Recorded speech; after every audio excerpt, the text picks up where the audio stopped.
So welcome. Thank you for coming tonight. I'm Stefanie Raya. I have been a brand partner with EllieMD since the beginning, and I'm very proud of being a part of this organization. Hi, Kinsey. Kinsey's my upline, my business partner. What are you And gonna do? could you Oh, could you mute, Kins? We're gonna talk tonight about how to make every morsel that you put in your mouth work to your benefit. And no one better, in my opinion, to talk about that than Briar Aranis. So Briar and I have been friends for over a decade. I was on my own journey, struggling for a very long time about food. And Briar, I knew what she did, but I resisted. And then something in me just said it's time. And she had an opening in her business for me, and she's a nutrition coach. So I've been working with her now for 7 months, 8 months. Welcome, everyone. So Briar Aranis is going to talk to you tonight. She's a certified nutrition coach. She's a mom.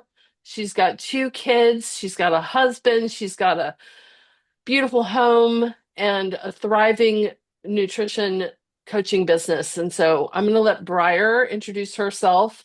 And thanks, y'all, for being here. Appreciate it. Yes, thanks, Stephanie, and thank you everyone for being here. Like Stephanie said, I am a mom of two. That is the thing that I'm most proud of in my life are definitely my kids. My son is 13 and my daughter is 11. It is pretty crazy to say out loud that I have a teenager. So it's pretty new. It's only a couple months, and he is definitely a teenager. I am a veteran wife. So my husband was in the Marine Corps. We actually met when I was 18 and we married when I was 19. So I've actually been married for almost 20 years now, which is also insane to say. But my passion with nutrition actually goes way back. And I was actually just sharing this with Stephanie. Back in high school, I actually had a major eating disorder. I went from being anorexic to bulimic, and then I went to a point where I was just binging on everything. And it actually became more of like a food addiction after being so restrictive in my early years. So, when I met my husband, it was almost kind of like this, I'm really happy, who cares? And I was just constantly eating, junk food and not really caring anymore what I put in my body just because I had all of these disordered thoughts kind of going on in my head. And that led to constantly going back and forth between restriction and binging, restriction and binging. And so it wasn't really until my husband and I decided that we were going to start having kids that I really wanted to start learning about nutrition and what I'm putting in my body, because I knew that my past habits weren't, one, they were not good and healthy for me. It was not something that I wanted to sustain. And number two, that wasn't going to be healthy for a baby or bringing a child into a home where, his mom was just not necessarily able to feed herself properly. And so that turned into passion, which led me to go back to school, get my degree, really focus on nutrition, and then, of course, go on to pursue other certifications in the nutrition realm, just because I wanted to find more of a niche. It wasn't just proper nutrition. It wasn't just fitness nutrition. It wasn't just weight loss nutrition. I wanted to be an expert in it all. And that's really where FITTBRA Nutrition really started to thrive and started to grow, because this company wasn't just, it wasn't just something that I decided to create overnight. It was decades of research and experience that have morphed my company and my program into what it is today. So we have helped over thousands and thousands. We've had over 5,000 clients pass through our program, all with such amazing results. And, you know, we've helped people lose 5 pounds. We've helped people lose, I think yesterday I was on live and the most a client has ever lost with us is 247 pounds. We've helped people put on weight. We've helped people gain muscle, do complete body transformations. We've helped people with their cognitive ability and get off blood pressure medications, cholesterol medications, and just really help them feel better. And the most important thing about what we truly do is, and for me, this is the most important part, is when a client can walk away and they thank you for knowing what to eat moving forward, how to eat, how to fuel their body, and being confident in those choices that they're making, because that's something that we all striving for, you know, not having the guilt, always feeling comfortable and confident, and knowing that what we are putting in our body is actually good and healthy for us, plus helping us reach our next goal. Because goals shouldn't just stop, right? When you reach a goal, then you create a new goal. So with that being said, I wanted to really focus and like key in on today on how to fuel properly, how to deal with energy crashes, and mainly looking at blood sugar regulation. So quick question, and you can put it in the chat if you want. How many of you wake up feeling pretty good in the morning, but by mid-afternoon, you're just exhausted, you feel snacky, you feel maybe brain fogged, or just completely checked out? Some people can attest to that. We've at least been through it, right? Well, I mean, I assume, you know, most of us, you know, kind of end up feeling like that from time to time. I know, you know, sometimes I do. And then I think about, okay, I have to think back on my day and what I actually did.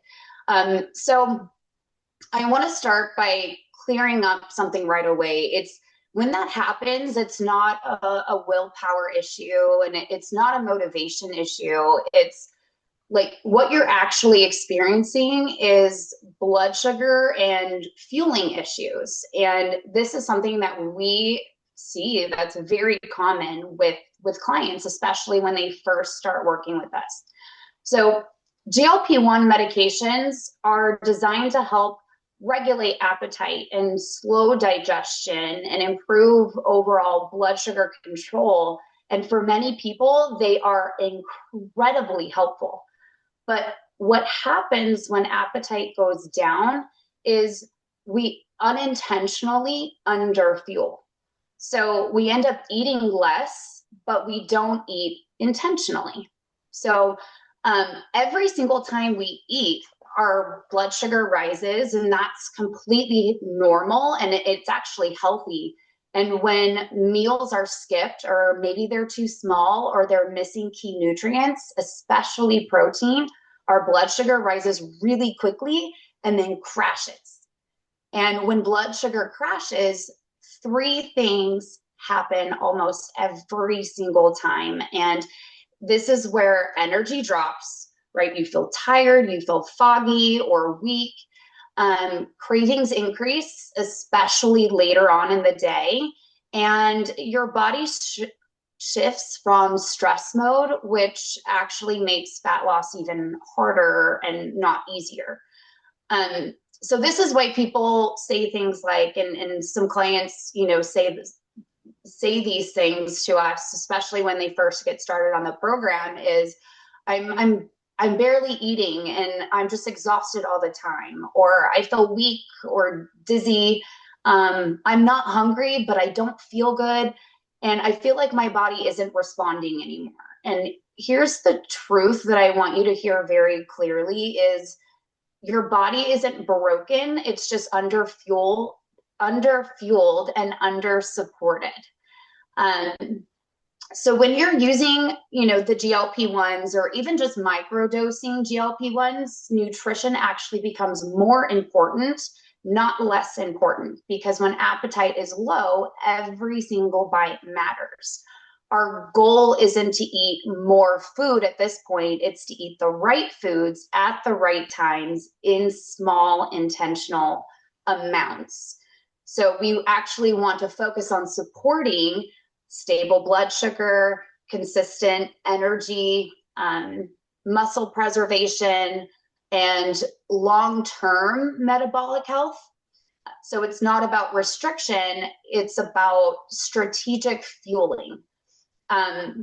So let's talk about our macronutrients and my top choices for each one, right? So there's protein, there's carbohydrates, and there's fats. So protein is the foundation of everything, right? Especially when we're on GLP-1s. Top protein options that work really well when appetite is low is Greek yogurt, eggs or egg whites, and protein shakes. So why are these three things my top choices?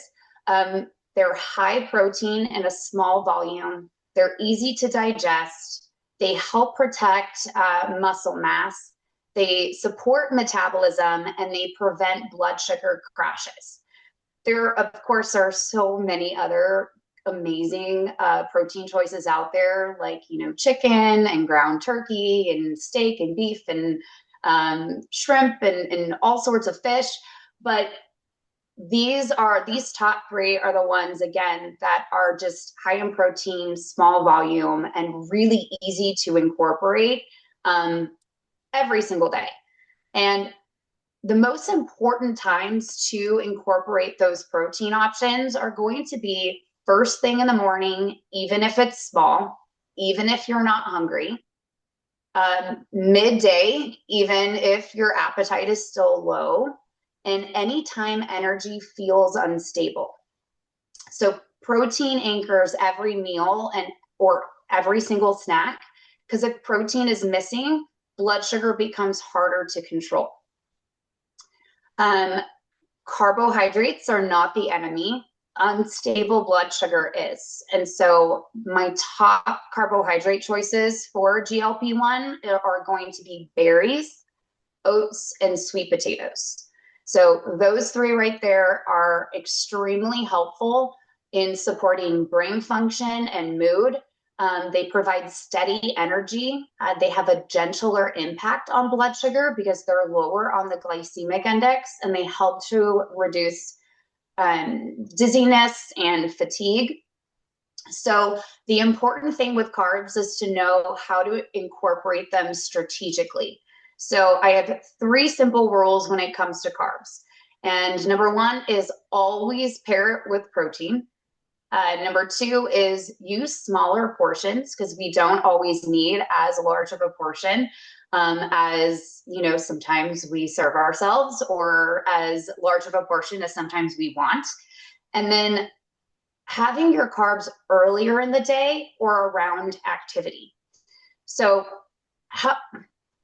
many clients are kind of guilty of this, and I'm sure some of you have done this from time to time as well. We try to go all day long without carbs, right? We think and we tell ourselves, okay, I'm not going to have any carbs today. I'm going to be very healthy. I'm not going to have anything, and I'm just going to have protein and veggies, and I'm not going to eat carbs at all. And then what ends up happening is throughout the day, we go to work, we're running errands, we're super busy.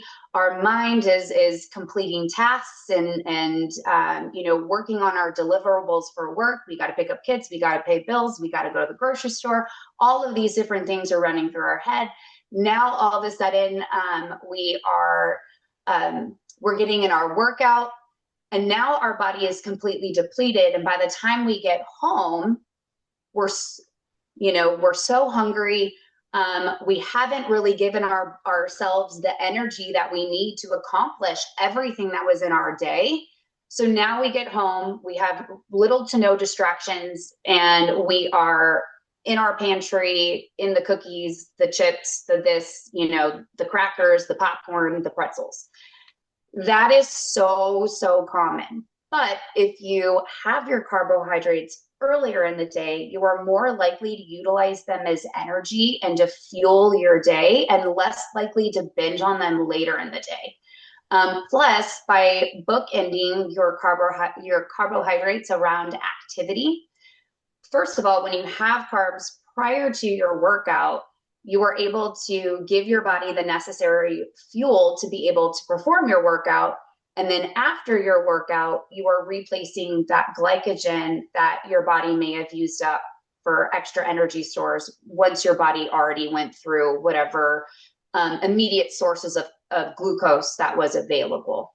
So, but that is typically not the trend, right? We try to be carb-free all day, and then we get home from work, we're sitting in front of the TV, we're snacking, and we're fueling up on the popcorn, the cookies, the this at the end of the night.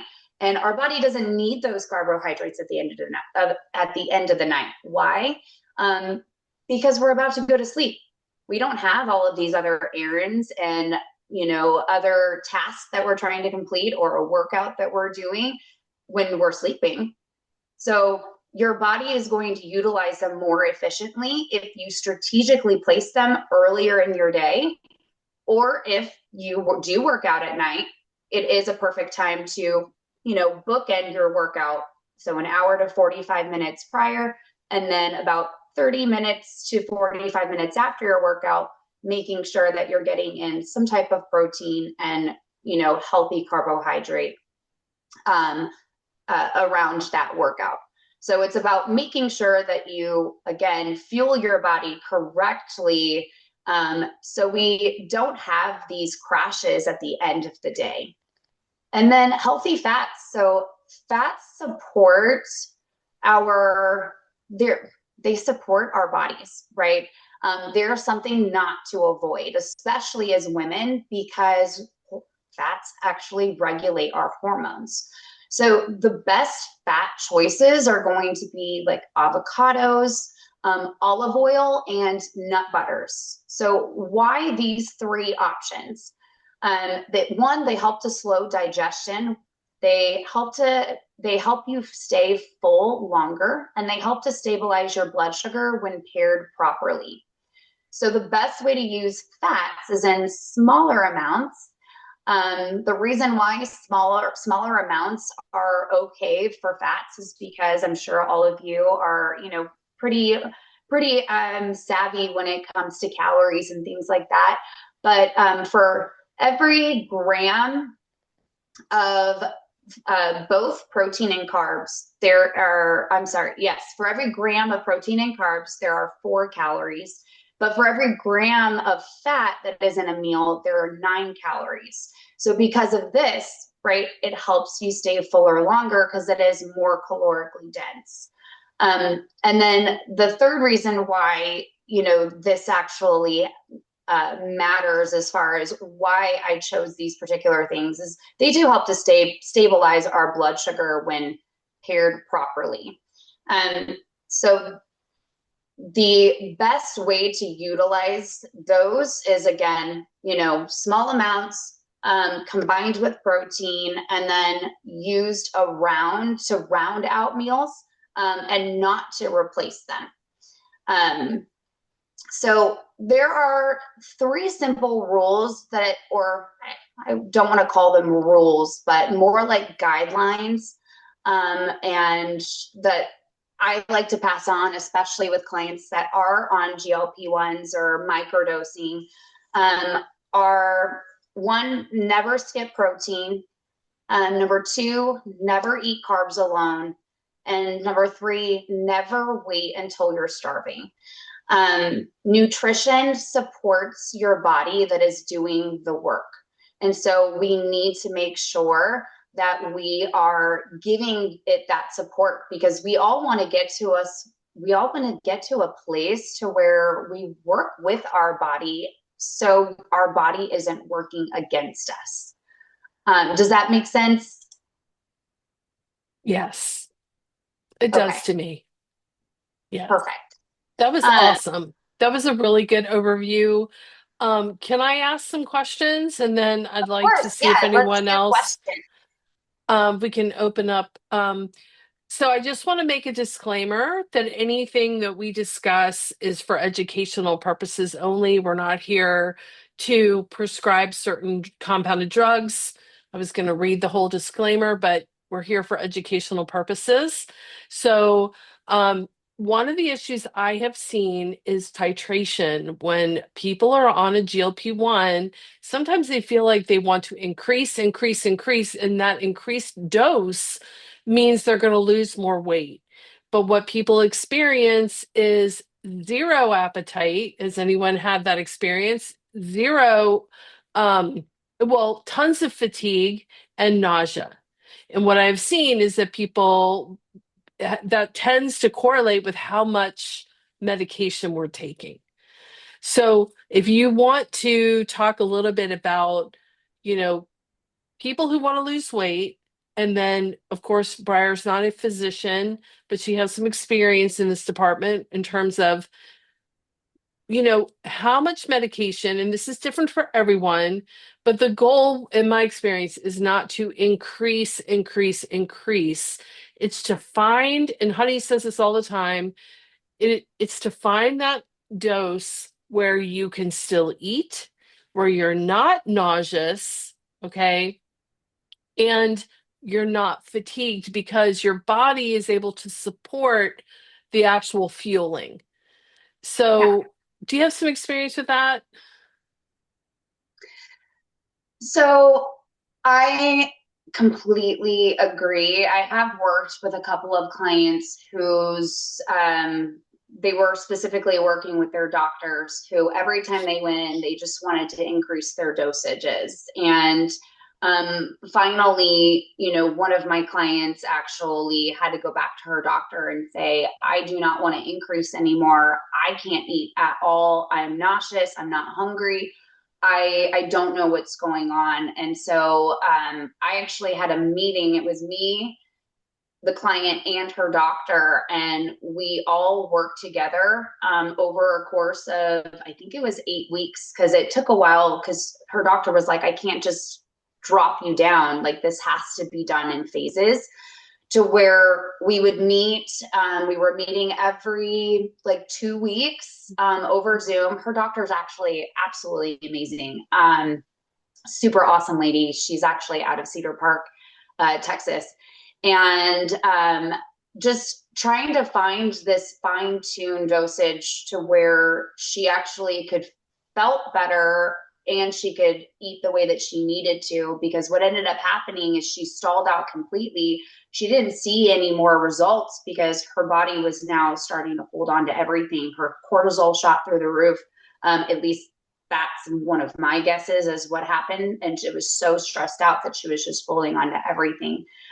So yeah, I completely agree with that. It's always best to try to get to a point to where it is helping with appetite suppression, but it is not taking over your entire day. Mhm. As far as getting in the way of your hunger cues and your fullness, or helping you with your fullness cues, but not necessarily completely getting rid of your hunger cues. Because Yeah. it's really important to still eat, because your body needs energy, your body needs fuel. It is so important to still eat even when you're on a GLP-1, and to eat strategically throughout the day. So one of the things that I do with my clients is get them on a timing structure.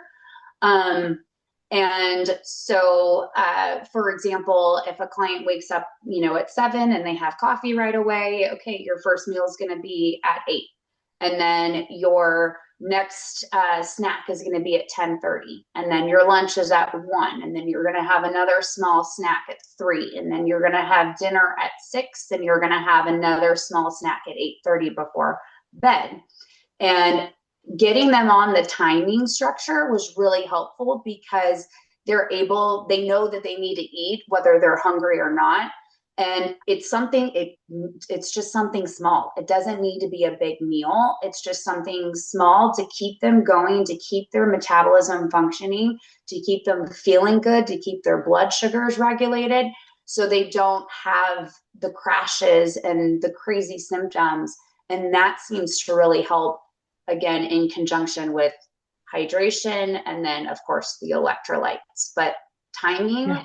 is that is super helpful when you're not hungry. It's just no matter what, eating at the same times every single day. Anybody have a question for Briar? You can unmute yourself. Feel free to ask away. I do have another question, but anyone? Kinsey always is good for a question. Um, so eggs. Okay, some people hate them. Some people think they're slimy. Some people think their texture's weird. I don't know if anybody has like a thing with eggs, but everybody talks about eat eggs, right? I don't mind them. I'm really not a huge fan of like the yolk part, but it is such a great source. So even if you can do like egg whites, like if you don't like the yellow part, or give us, I remembered you said Greek yogurt. Again, that's kind of one of those things. Fiber. Okay, Kinsey, let's talk about that. Let's switch over to fiber because we didn't talk about that, and that is like so, so important. And I think it's the carb category.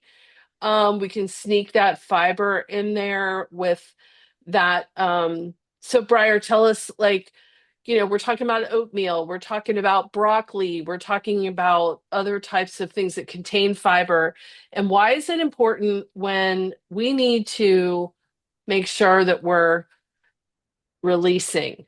And I mean, in all the ways, right? Because one of the Yes. difficulties we have is the slowing down of the gastric Yeah. situation. So we definitely need to Mm-hmm. increase. Thank you, Kinsey. That's a great question. Fiber. So there are so many things that are great sources of fiber. So not a lot because when a lot of people think about fiber, they immediately think of like apples. Um, but when I think of fiber, I immediately think of raspberries. There Hmm, is more fiber in a cup of raspberries than there is in an apple. that's So amazing. are a great source of fiber. I also really love chia seeds. Chia seeds are a great source of fiber. They're also a really great healthy fat as well. So adding a tablespoon of chia seeds into yogurt um, is a great way to get a healthy fat, get some fiber, and also get in some protein. Oats are a great source. Avocados have a ton of fiber. Um, Crazy. Yeah. uh, So we're coming up to 9 o'clock. I did want to kind of keep this to 30 minutes. And I yeah, know that Briar has a giveaway, like not a giveaway, but a handout for us, which I will post in Real Results and I'll post in Dream Team her sheet. But can you explain what you're giving us today? yeah. So I put together a day of eating for you all. It has two different examples on there, so just make sure you're paying attention and reading through it. One is for women and one is for men. So it kind of takes you through my suggestions for breakfast, my and why it's important to have something for breakfast. There are some portions on there for you as well. So you don't need to guess. You actually want to try it and see if it works for you. If it's a little too much, you can always reduce it down because the most important thing is that, again, you're having something small to sustain yourself. Um, so it basically just takes you through a full day of eating and all of my suggestions with real meal suggestions on there for you. So it'll be a PDF. You can download it and you can give it a try and let me know if it's helpful and if you guys like it. One of my favorite breakfasts, and I don't eat it right now because I'm with Briar. I'm on a restricted, it's called prep, but my favorite breakfast is taking oatmeal and a scoop of our protein powder from from EllieMD, and I love the chocolate. I wish they had a peanut butter. But a scoop of chocolate protein in with my oatmeal. I put coconut water in with my oats. I cook them, and then I take a scoop of PB2. I'm a chocolate peanut butter girl, so that's like my go-to like carb breakfast in the morning, and I love it. So I'll sometimes even throw like once it's cooked. You can always add a scoop of Greek yogurt to that. You could even put some berries in there if you want. Like raspberries would be amazing with the oatmeal. So it's really Have you the protein. What's that? have you ever thought of taking like some liquid egg whites and whipping that up and cooking that and making a pancake? Oh, with the protein powder. That's a good. I have a whole thing of egg whites. I'm gonna do that. So we have a promo right now. All of our existing customers can get our GLP-1 plus support protein on a discount. And so it's so versatile, it's so delicious, it's so easy to digest. It's high in protein, it's got all the things that you need, your collagen, it's got your digestive enzymes, it's got fiber in it. Honey has really thought of everything we need. So that is a great source.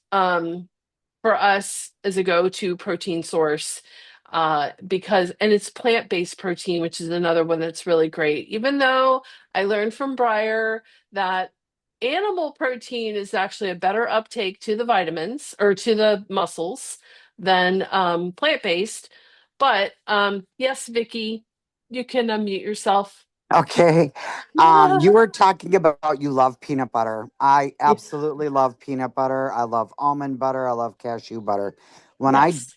I always, for the last 2 years prior to get on LAMD, in the morning, I always do my protein shake now with my LAMD and my protein um, mix. Hmm. But I always did oatmeal. And when I would do my oatmeal and I would do the whole steel oats, Yep. I would put a tablespoon of almond butter in it instead of like adding like a lot of people add sugar and butter and syrup and all that stuff. And I'm not a Mm-mm. big sweet eater, but I love Yeah, the almond butter. A big tablespoon of almond butter in my oats, and it has enough sugar in it and enough sweetness, but it also gives you that great flavor and you get the good chew from the oats. I Is love the it. almond butter good? I mean, is that a good thing to mix with it in the morning? Yeah, I any type of, nut butter, you just have to be careful about your portion because it's so easy to overdo nut butter. So as long as it's just, like a spoonful, plop it in there. Um, just because it's very easy to overdo fats. Like I said, for every gram, there are 9 calories. And so, but it does help to regulate your hunger throughout the day. It adds a little more protein to that meal too, because there's a little protein in almond butter. Just be careful, depending on your goal, would be, portion control, with that. You wouldn't want to have, I haven't had it since I started on LEMD. I've only done the protein shakes up until Christmas morning. I made a quiche for everybody and I had a piece of that. And then there was a piece left over, so I had it like 3 days later. But other than that, I have not had solids in the morning, only the protein shakes. And I seem to be full and I've never was a person that had like the food noise like people talk about. I've never had that. I've always been a person that has like always had to remember to eat. Because like my husband's first question for me normally every day when he would get home from work, even now more so, is did you eat today? Yeah. Because We get I'm so not a busy. big eater, but I've learned how to every morning I get up at 5:30. I have my protein shake at 6 o'clock. The dogs get fed. And then at lunch, if I'm still not like hungry, I'll do, probably like peanut butter or I'll do some vegetables or I'll do leftover like chicken strips or, um, like things like that, like broccoli, cauliflower. I've always got vegetables in the house because I cook Hmm. everything from scratch. So I never was a mom that, like, for my kids, a big treat when dad was gone was hamburger helper, macaroni and cheese. Hmm. That's like a treat to us. We don't that or Kraft macaroni and cheese. Otherwise, everything in my household is always made from scratch. That's That good. makes So such a difference. Over the holiday, I really fell off the wagon nutritionally, and we were eating out, ordering food. And Briar doesn't know any of this, but I'm pretty honest with her about most things. But I recently eliminated a lot of that. I've been cooking all my food, and I tell you, in just 2 days since Monday, well, today's Wednesday, I lost 5 pounds. And that's on eating no very low sodium, no sugar at all. And your body just responds. It just goes, "Oh yeah, this is good." And I saw someone put bee pollen and honey. I I have the Manuka honey, so and that was one of Briar's. She's got, oh, you know what else, Briar, you could share is your golden glow tea. Oh, yeah. Okay, I can add that really fast to the PDF. Yeah, that's Um, a really yummy the alternative to help. anti-inflammatory tea. Yeah. Yeah. Oh, and So it's super good for your skin. I want to respect everyone's time. I know it's 9 o'clock, 10 for some people on the East Coast. So I just want to thank everyone for coming tonight. If you enjoyed this, please drop a comment in Dream Team or in Road Results. We're going to definitely post recording. And thank you, Briar, for being You're here and welcome. Thank you sharing your all. brilliance. Yeah. Um, Yes. Anything else? You want to close it out? No, just thank you all for coming. I hope I can come back and maybe next time we can do more of like a Q&A and we can make it a pajama party. Definitely. I love that Awesome. idea. Well, everyone, have a great night. Thank you so much for coming. Bye.